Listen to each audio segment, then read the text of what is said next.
So is car valeting an easy job? No, it's not. It's very physically demanding on your body. You have to be highly motivated.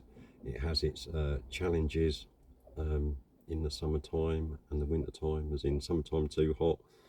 Winter time you're dealing with freezing weather conditions, which can take, you're working outside in them sort of conditions. It can take a toll on your body. There's no two ways about it.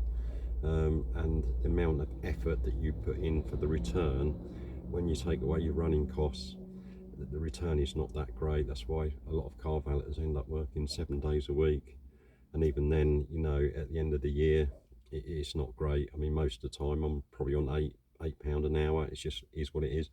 And a lot of car valeters do go into detailing because there's more money in detailing, and generally you're working on slightly better cars, as in they're not as bad in terms of condition when you start.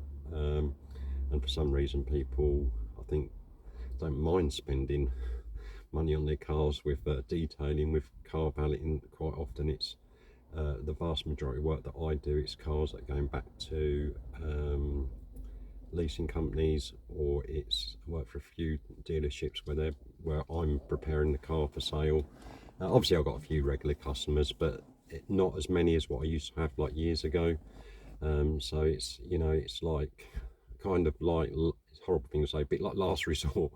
Pay somebody else to do it because they don't want to do it themselves, because it is a chore, and it is the job is a chore in itself. It's I think you've got to be a horrible thing to say again, a certain type of person to do car valeting, but at the end of the day it's a job. And it is hard, long hours. Yeah, it's difficult. I don't know if there's any car valeters out there that probably experience the same sort of thoughts. With what they're doing, it just is what it is. It is a hard job. There's no two ways about it. So there you go, that's answered that question. My opinion, yeah, it's a hard job. If you like this video, please do give it a thumbs up. Please do consider subscribing to the channel. Take a look around at the other uploads, and I'll see you in the next one. Ta-da for now.